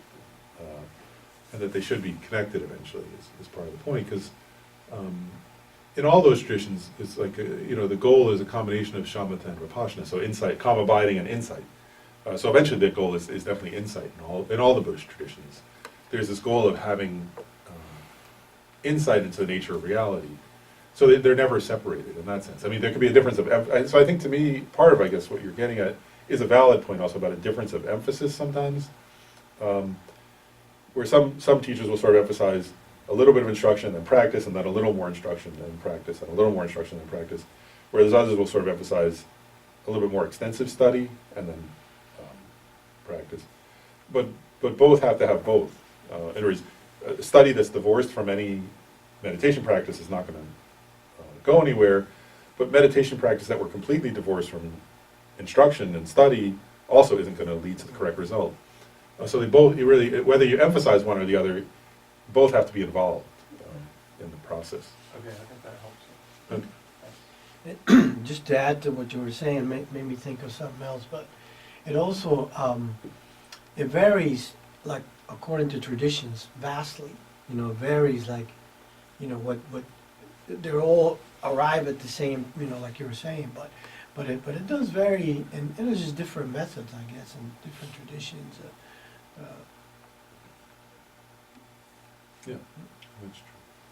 But, Dr. I'm just thinking about the Santa Nipatana, basically the breathing meditation, the mindfulness of body, the mindfulness of feelings, the mindfulness of phenomena, and then eventually the consciousness itself. All four we can arrive just by breathing, all of them. Mhm. But is it like in order, like at certain point when, say you are mindful of your breathing in your meditation for 10 minutes one day, next day you are 15 minutes, next day probably 30 minutes, and so on and so forth. So do you arrive sequentially? Is that a sequential order for my foundation of mindfulness, or is it? Oh, I see. Because body and That's feelings are interesting. pretty easy. I mean, those somebody can achieve in a certain period of time. I'm more talking about the phenomena and the consciousness. They do seem to go from, Order. what's the word, like, my own impression, although I've not heard a teaching on that, is that they do seem to go from a kind of more, what's the word, grosser or more obvious to a more subtle thing to be aware of. So, so in general, I've not heard somebody explain it that way, but my impression is that you're correct, that usually people would go, well, I assume that if you actually, when you study some of those Buddhist teachings, though, of course there are also exceptions. So for person, in other words, the individual person sometimes, because of their own disposition, may find one easier than another. I've seen that sometimes, like, when I was teaching mindfulness of the breath, and I went quickly with the group to mindfulness of awareness, and they didn't know what I was talking. You know, like it was like too hard. Whereas other people, they naturally, that's natural to them for some reason. So I think also some individual, like I've seen some people where that's easier. And so it seems to be also a difference of disposition in the person. So in general, I do think it goes from grosser to subtler, the way that sutra's organized. That's my own observation, but I've definitely seen people where, for some person, one object is easier. And actually, it says that even in the teachings on calm abiding, that different people's dispositions are different. So what object they find easiest to focus on in meditation varies some depending on the person also. I thought, well, in the beginning, like I guess like when we first meditate, then these gurus would go into like caves and actually like just meditating like on a concept, right? But then like more people started to do it, so they had to make it like, if you start with conceptual meditation, it's a lot more difficult. So it was like making people like a step. Like I know like yoga. Yoga's a moving meditation, and it was just getting to sit there for long periods of time without like getting out of position, moving, and so it was kind of like, yes, start with yoga, start with breathing, and focus on the breath more, and then once you are able to focus or relax, and be mindful and like be present and in the moment, then you can, your mind will be more open for conceptual meditation instead of. Yeah, I get what you're saying. I'll share a reflection I've had about that topic. Just my own reflection, not something I've heard Tibetan Lamas say or something. But I mean, it particularly, I guess I'm getting it partly, what's there to say this right? Culturally, like in our culture. In other words, for people in the West practicing, like, I think I've noticed this, and I think there's a reason. I think there's a good reason for it. Like that sometimes teachers really, I mean, that sometimes teachers will emphasize breathing meditation or meditation on the bodily sensations and so on, and will put more emphasis on it earlier in the practice, which is kind of what you were getting at. And I think some of that also is, like, I'll just share, like, I mean, having spent a little bit of time, for example, in Tibetan monasteries, as I say it right, like, where those students are coming from into the practice is so different from where somebody who went to a, for example, just through a Western education came from. And so there really is something about what you're saying. Like I think some teachers have observed that, let's say it right, like, I guess I'll say it this way, like, the lifestyle of, for example, of a Tibetan monk is so much simpler. I mean, the amount of sort of, I mean, if I spend time with Tibetan monks, I mean, just like the sort of, how many, what's the word, just like external conceptual, concepts about external, sort of, we're caught up in so much, we have so much sensory input, we have so much media input, we have so much sort of intellectual input, and so on, that's sort of preoccupying the mind, whereas a lot of, Tibetan monks who come to it, when they start off their practice, I mean, their lifestyle has been much more focused, it's been much more in tune with nature, to be honest, in tune with kind of a simpler, slower pace and less sensory input, that they're just coming from a different place. I've observed that a lot of times teachers will suggest a kind of simple practice like focusing on the breath for a long period for the reason you're describing in a way. It's like to settle the mind down, to sort of decrease some of that preoccupation and busyness and distraction, to calm the mind, and with this observation that then, getting input from a Dharma talk or things like that, one is more receptive and more able to take it in. So sometimes I think that happens, and I think that, so first of all, that's true. And then one last point, and I'll stop. That's also probably true, is that all Buddhist, as I said earlier, in response to your question, all Buddhist traditions combine, some degree of meditation and some degree of teaching, listening, study and contemplation. Probably, as Gabe was saying, hinting at in a way, is I think the tradition of Lama Tsongkhapa